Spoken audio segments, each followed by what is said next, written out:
They had already decided he was guilty before he even spoke a word. The cuffs clicked softly around Daniel Hayes's wrists, the sound barely louder than the wind drifting through Main Street. But in that quiet town, it echoed like a verdict. People stood on the sidewalks, coffee cups frozen halfway to their lips, eyes narrowed not in curiosity, but in certainty. A man like him didn't belong here.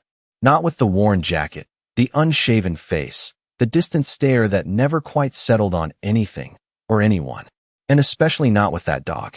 Rex stood beside him, unmoving, a German shepherd carved from discipline and silence, his amber eyes scanning the crowd the way soldiers scan a perimeter, not with fear, but with purpose. He didn't bark. He didn't lunge. He simply watched, waiting, as if he understood something no one else did. A woman near the bakery whispered under her breath, "That dog's dangerous." A man by the hardware store shook his head. "So is he." Daniel didn't respond. He didn't defend himself, didn't raise his voice, didn't even meet their eyes. His gaze stayed low, somewhere near Rex's shoulder, as if the world beyond that point had already taken enough from him. The sheriff adjusted his grip, guiding Daniel a few steps forward, boots scraping lightly against the pavement. "Just cooperate," he muttered, more out of routine than concern. Rex shifted then, just slightly. A single step closer. His ears twitched, catching something in the air, something subtle, something forgotten. The kind of detail only a trained mind, or a trained dog, would notice.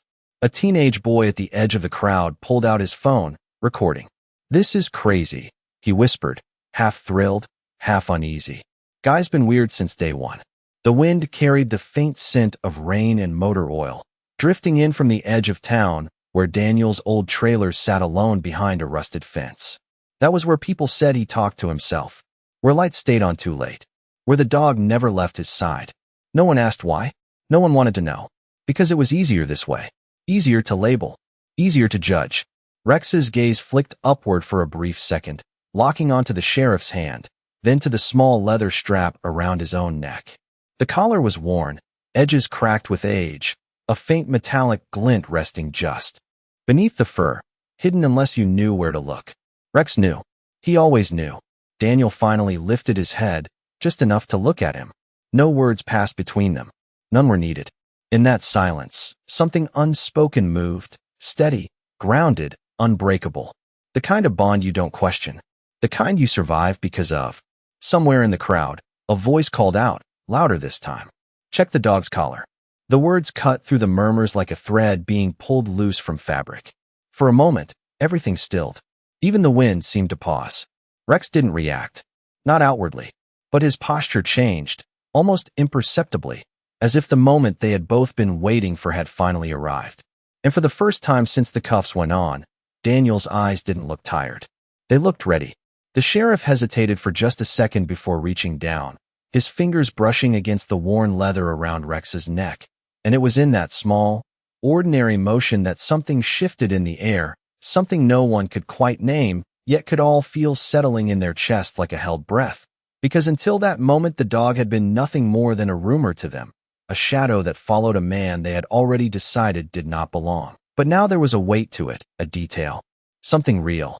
And as the sheriff turned the collar slightly, the metal caught the morning light, dull at first, then brighter, enough to draw every eye closer without anyone stepping forward, as if they were afraid that whatever truth lived there might not match the story they had already told themselves. And Rex did not move, not even when the sheriff leaned in, not even when the crowd pressed tighter, because this was not new to him.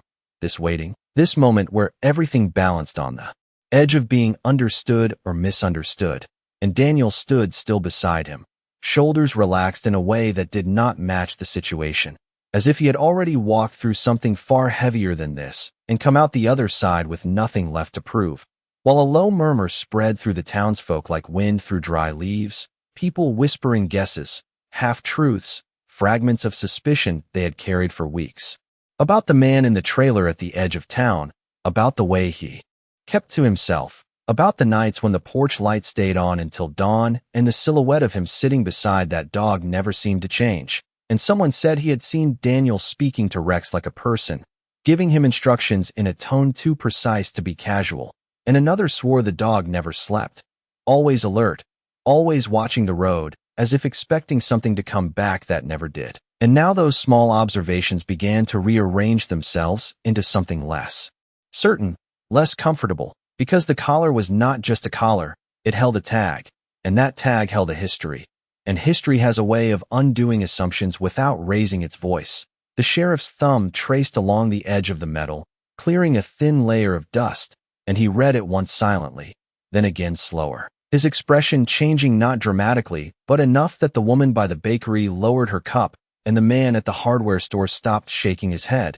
And in that quiet, Daniel finally shifted his gaze upward, not toward the crowd but toward Rex. Just a glance, just long enough to confirm what had always been true between them, that whatever came next they would face it the same way they had faced everything else, together and without explanation, because explanation had never been their language, not after the things they had seen, not after the promises made in places where no one was watching and no one would ever understand.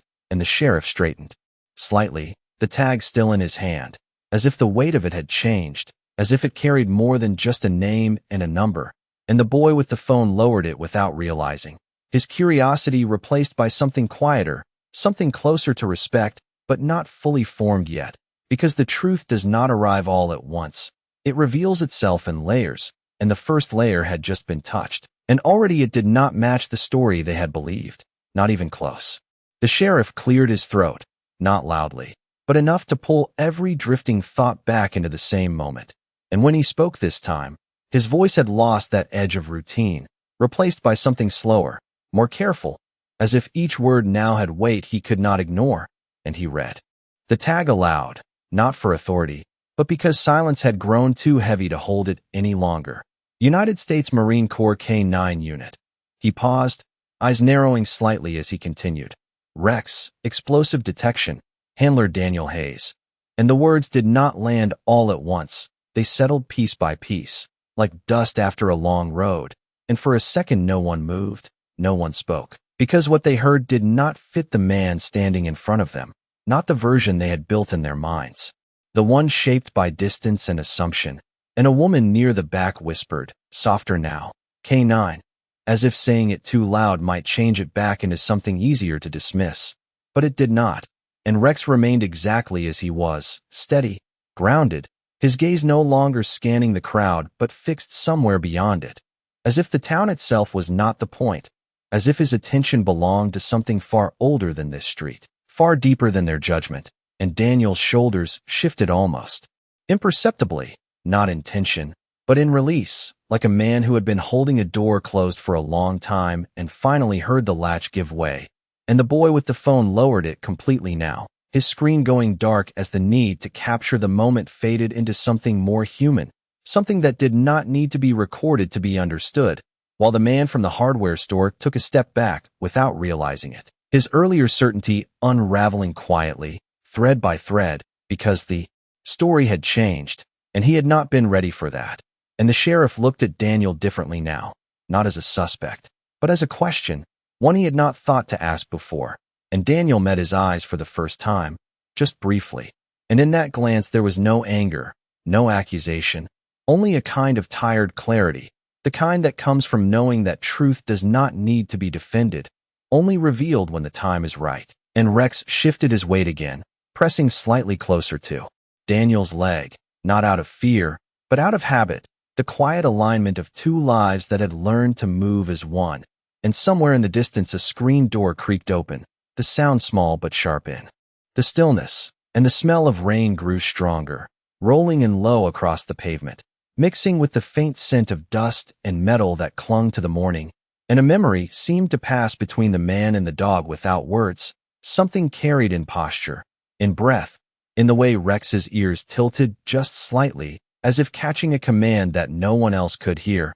And Daniel's hand, still bound at the wrists, lowered just enough to brush against the side of Rex's neck, a simple contact, steady and familiar. And for the first time the townsfolk saw it not as something strange, but as something precise, intentional, something built over time and trust. And the sheriff slowly released the collar, letting the tag fall back against the fur where it rested, hidden again but no longer unknown. And he took a step back, not in retreat, but in recognition, as if the space between them needed to change before anything else could. And the silence that followed was not empty. It was full of something shifting, something realigning, and though no one said it out loud, the same thought moved quietly through the crowd, that maybe they had not been looking at the whole story, not even close, and that whatever came next would not be about what they believed before, but about what they were only just beginning to understand.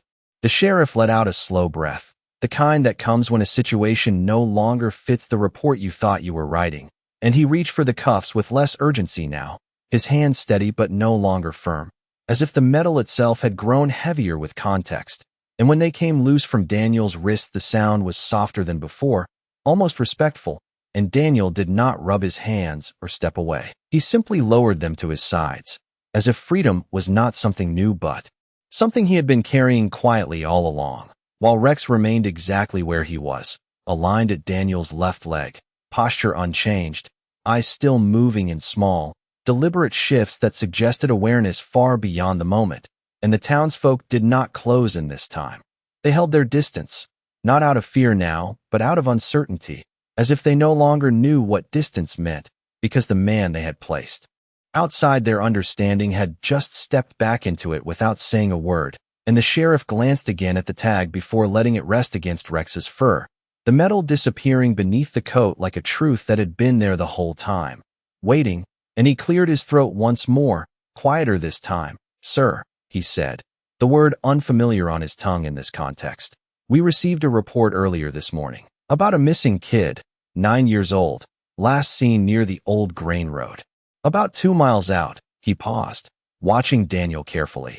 "Neighbors thought maybe you had seen something." And there it was, the shift complete, no longer accusation but request, and Daniel's expression did not change much, but something in his eyes sharpened, not defensive, not surprised, just focused, like a switch flipped inside a room no one else could see. And he glanced down at Rex, just once, and the dog responded before any command was spoken, his ears lifting, body angling slightly toward the direction of the road, as if the map was already laid out in his mind. And a murmur passed through the crowd again, softer now, almost hesitant, as if they were witnessing something they did not yet deserve to understand. And the woman by the bakery stepped forward half a pace before stopping herself, her earlier certainty replaced by something closer to regret, while the boy with the phone lowered it completely to his side, forgotten, and the man from the hardware store rubbed the back of his neck, eyes fixed not on Daniel but on Rex, trying to reconcile the dog he had feared with the one standing now, calm and precise. And the wind shifted again, carrying with it the faint scent of damp earth from beyond the town, the kind that clings to fields and long stretches of road where footprints fade quickly. And Daniel finally spoke, his voice low, steady, not loud enough to command the crowd but clear enough that it did not need to. "Where exactly?" he asked, and the sheriff pointed, 2 miles out, near the tree line where the road bends and disappears into open land. And Daniel nodded once, no hesitation, no second question, and he turned, not toward the crowd but toward that direction, and Rex moved with him instantly, step for step, the two of them already in motion before the town could catch up, because this was something they understood, something that did not require explanation or permission. And as they walked, the distance between them and the people behind began to stretch, not just in feet, but in understanding, in perspective, in everything that had been assumed too quickly and too easily. And no one called after them, no one tried to stop them, because for the first time since the morning began, the town was not watching a problem. They were watching a possibility, something they had almost missed entirely. And the sheriff remained where he stood for a moment longer, eyes following the man and the dog as they moved down the road, before he turned back to the crowd, his voice quieter now, almost to himself. "We should have asked sooner." And behind him, the murmurs did not rise again. They settled, heavy and thoughtful, like a town beginning to understand that judgment, once spoken, does not easily take itself back, but sometimes, if you are still enough, you can hear the truth catching up. The road out of town stretched long and quiet, a thin ribbon of cracked asphalt fading into packed dirt and pale grass that bent gently under the weight of a passing breeze. And Daniel walked it without hesitation, his pace steady, measured, the kind that does not rush because it does not need to, while Rex moved slightly ahead now, no longer aligned at his side, but leading by a few feet, nose low, body angled forward with purpose. Every step deliberate, as if each inch of ground held a language only he could read, and the world around them seemed to shift with that movement. The town's distant murmurs fading into nothing but wind and the soft crunch of gravel beneath worn boots. And Daniel's eyes followed Rex not with doubt, but with trust, the kind built over years where commands were not always spoken, but always understood. And after about a mile the air changed, subtle at first, carrying the faint scent of damp wood and something else. Something out of place in the open stretch of land, and Rex slowed, his posture tightening just slightly, ears tilting, head lifting for a brief second before lowering again, recalibrating, and Daniel stopped behind him, not interrupting, not questioning, just waiting, because waiting was part of the work, and patience was something the world often mistook for inaction. And Rex took a few steps to the right, toward a narrow break in the tall grass where the dirt looked disturbed, not dramatically, just enough to suggest movement. And he paused there, nose hovering inches above the ground, drawing in the scent with slow, controlled breaths, and Daniel's gaze followed the line of that invisible trail, his mind already mapping possibilities, distances, directions, and the faintest trace of something like memory flickered across his expression, not of this place, but of places like it, where silence carried more information than noise ever could. And Rex moved again, deeper into the field now, weaving slightly, as if following something that shifted with time, and Daniel followed without a word, his steps careful not to break the pattern already laid out before them.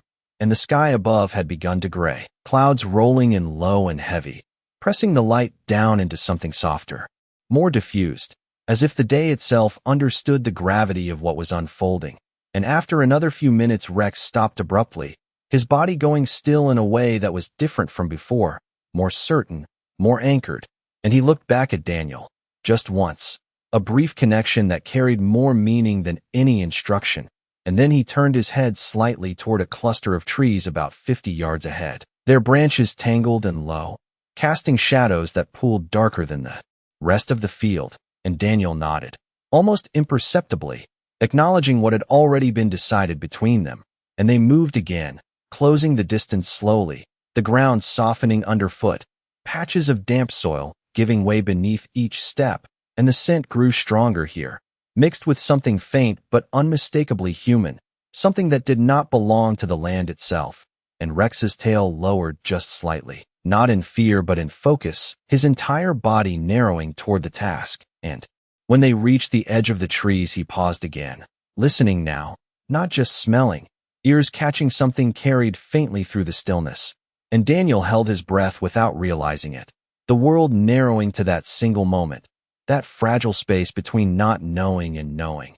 And somewhere within the quiet, just beyond the line of sight, there was something waiting to be found, and Rex took one final step forward, crossing into the shadow without hesitation, because this was what he had been trained for, and Daniel followed, because this was what he had promised never to leave behind.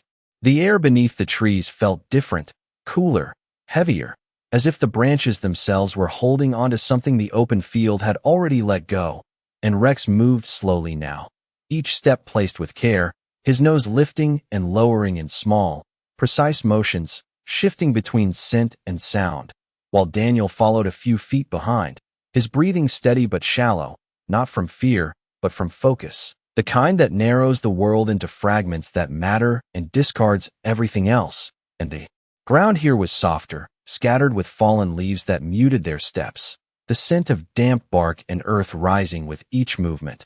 And somewhere ahead, faint but real, there was a sound, so quiet it could have been mistaken for the wind if not for the way Rex stopped instantly, his entire body locking into stillness, ears forward, eyes fixed on a point just beyond a low cluster of brush about 30 yards ahead. And Daniel froze with him, not asking, not calling out, because he trusted what Rex heard even when he could not hear it himself. And seconds passed, stretching thin and fragile, until it came again, a small, uneven noise, something between a breath and a whisper, and Daniel's chest tightened just slightly, recognition settling in without needing confirmation.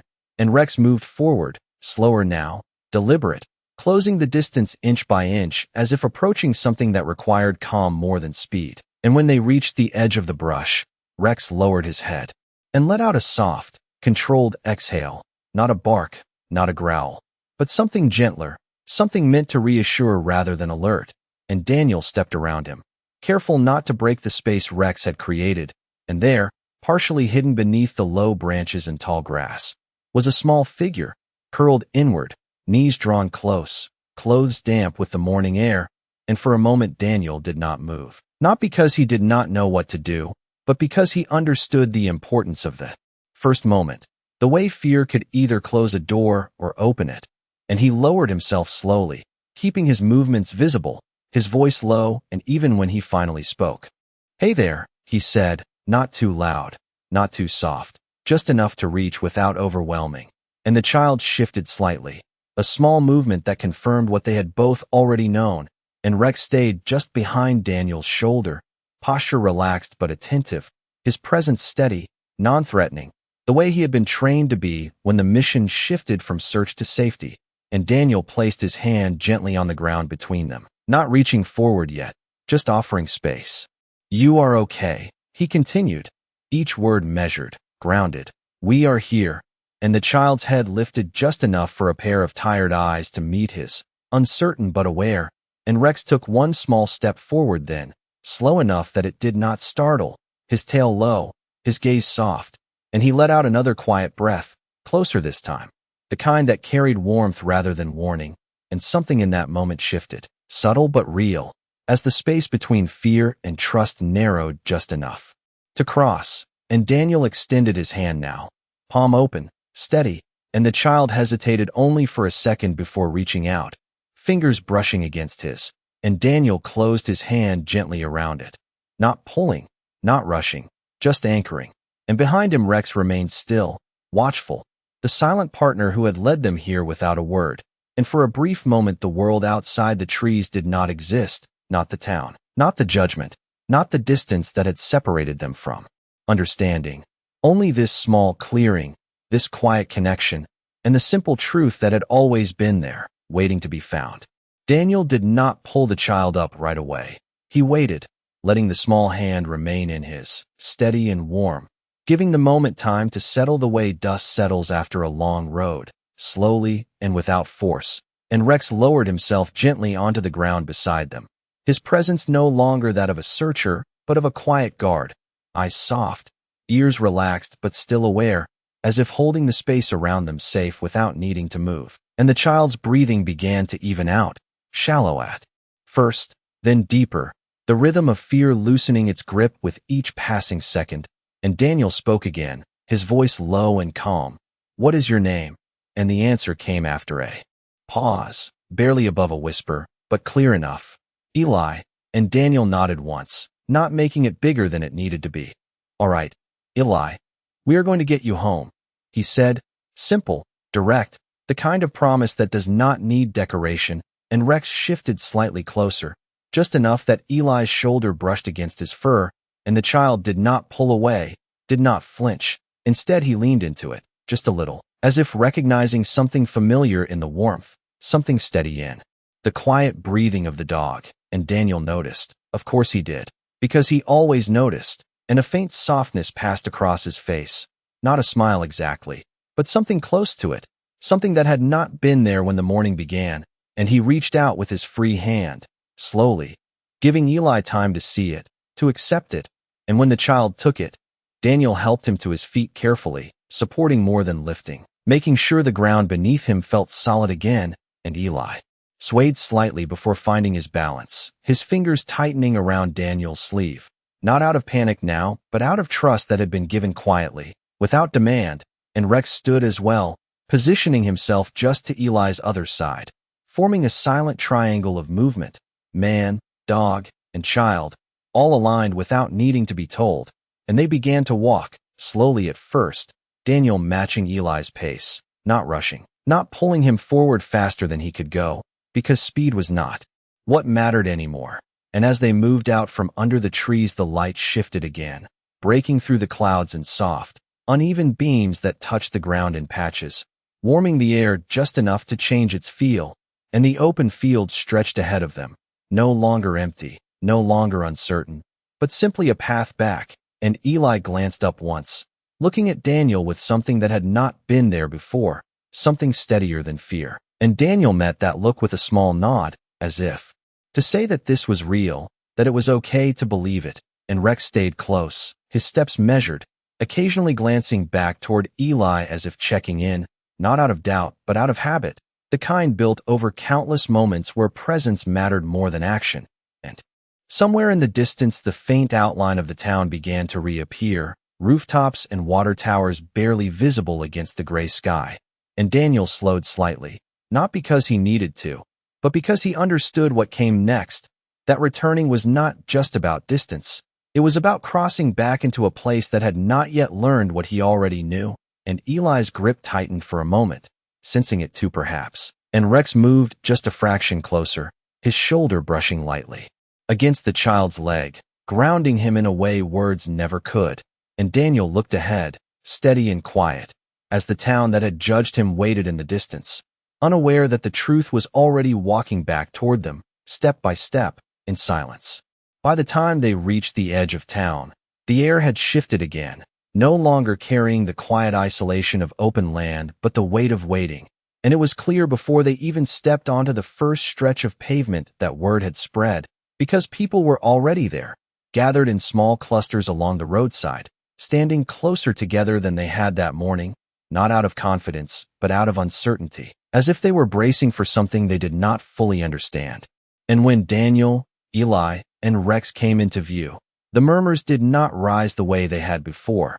They fell away, replaced by a silence that felt heavier than noise, and Eli tightened his hold on Daniel's sleeve for a moment before loosening it, his steps growing steadier as they moved forward, and Rex stayed close, his presence unchanged, calm and grounded, eyes scanning not for threat now but for space, guiding without drawing attention to it. And the sheriff was the first to step forward, his posture different from earlier, less rigid, more open, as if he had left something behind when he let those cuffs fall, and his eyes went first to Eli, not Daniel, not Rex, but the child, and the relief that passed through his expression was quiet but unmistakable.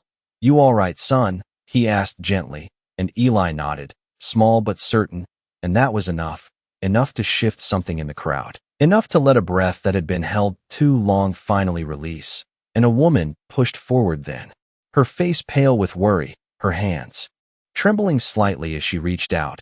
"Eli," she whispered, her voice breaking just enough to reveal what she had been carrying all morning, and Eli stepped toward her without hesitation, letting go of Daniel's sleeve as he did, crossing that last small distance into her arms, and she wrapped him close, holding him as if afraid he might disappear again if she loosened her grip, and Daniel stepped back then, not drawing attention, not waiting for acknowledgement, simply creating space for what needed to happen, and Rex mirrored him, stepping back just enough to remain present without intruding, his gaze soft, ears relaxed, the work done but the watch never fully off, and the townsfolk watched all of it in silence, their earlier certainty now replaced by something far more complicated, something that did not resolve as easily as judgment had, because what stood before them now did not match the story they had believed, not even close, and the man from the hardware store shifted his weight, his eyes dropping briefly before lifting again, unsure where to place them, while the boy with the phone held it loosely at his side, not recording, not even thinking to, because some moments were not meant to be captured, only understood, and the woman from the bakery took a step forward, then another, her gaze moving from Eli to Daniel, then to Rex, lingering there as if seeing him clearly for the first time, not as a threat, not as something unknown, but as something steady, something that had always known what to do even when they did not. And the sheriff turned back to Daniel, his voice quieter now. "We owe you," he began, but Daniel shook his head once, not dismissive, not unkind, just firm in a way that did not leave room for negotiation, and he glanced down at Rex, his hand resting briefly against the dog's neck, fingers brushing the worn collar where the tag lay hidden again beneath the fur. And in that small gesture, there was an entire history the town would never fully see, a bond shaped far from here, under skies that did not ask for approval or understanding. And Daniel looked up once more, Not at any one person, but at the space itself, the town, the place that had measured him too quickly, and there was no anger in his expression, only a quiet distance, as if he had already made peace with something they were only beginning to grasp. And without another word he turned, stepping away from the crowd, from the voices that now struggled to find the right thing to say, and Rex moved with him instantly, falling back into that familiar position at his side, and together they walked, not fast, not slow, just steady, leaving behind a silence that spoke louder than anything the town could offer, and this time, no one called after them. Because some truths, once seen, do not ask to be followed, they simply remain, waiting for those who are willing to understand. The road back to the trailer felt longer than before, not because of distance, but because of what had been left behind, and Daniel walked it the same way he had walked every road since returning home, steady, quiet, without expectation, while Rex stayed close at his side, their steps falling into that familiar rhythm that needed no instruction, and the sky above had begun to clear just enough for a thin strip of light to break through the gray, stretching across the open land like something gentle returning after a long absence. And neither of them looked back, not toward the town, not toward the people who now stood in a silence they had not known how to hold before, because some moments do not need to be revisited, they simply settle where they belong. And as they reached the rusted fence that marked the edge of Daniel's small piece of ground, Rex slowed slightly, his head lifting, ears catching the quiet of the place they knew as home. And Daniel pushed the gate open with a soft creak, stepping inside without ceremony, without pause, as if nothing extraordinary had happened at all. And in many ways, for him, it had not, because this was what he and Rex had always done: move forward, respond, protect, without asking who was watching or who understood. And the trailer sat where it always had, weathered but standing, the porch light still faintly glowing from earlier that morning, a small, steady beacon that had outlasted the judgment of those who had never stepped close enough to see it clearly. And Daniel paused for a moment on the steps, not to reflect, not to reconsider, but simply to exist in the quiet that had returned. And Rex settled beside him, lowering himself onto the worn wood, his body relaxing in a way it had not since the search began. The mission complete, the space secure, and Daniel reached down, his hand resting against Rex's neck, fingers brushing once more against the collar, feeling the edge of the tag beneath the fur, a small piece of metal that carried more history than most would ever understand. And he did not pull it out, did not show it, because it was never meant to be displayed. It was meant to be carried. And the wind moved gently across the field, carrying with it the faint sound of distant voices from the town, softer now, less certain, as if something there had shifted in a way that could not be undone. And after a while, a truck appeared on the road, slow, hesitant, stopping just outside the fence, and a man stepped out, the same man from the hardware store, his movements unsure, his hat held awkwardly in his hands as he approached, stopping a few feet away as if unsure where he was allowed to stand. And for a moment he said nothing, just looked at Daniel, then at Rex, then back again, searching for words that would not come easily. And finally he spoke, his voice quieter than it had been that morning. "I was wrong," he said, simple, direct, without excuse. And Daniel looked at him for a long second, not measuring, not judging, just seeing him as he was in that moment. And he gave a small nod, not acceptance, not rejection, just acknowledgement, the kind that does not erase what came before, but allows something else to begin. And the man nodded back, relief and something like humility settling into his posture before he turned and walked back to his truck, leaving the space as quietly as he had entered it. And Daniel watched him go for only a moment before looking down at Rex again, his hand still resting there, steady, and Rex lifted his head slightly, meeting his gaze with that same unwavering presence, and nothing more needed to be said, because the truth had already done its work, not in words, not in apologies, but in something quieter, something that lingered in the space between what people believed and what they finally chose to see. And as the light stretched a little further across the land, Daniel leaned back against the worn wood of the trailer, Rex settling beside him. And for the first time that day, the world felt still, not empty, not silent, but at peace in a way that did not ask for recognition, only presence. And somewhere beyond the field, The town continued on, changed in small ways that would grow over time. While here, on this quiet patch of ground, a man and his dog remained exactly who they had always been, steady, unseen, and enough.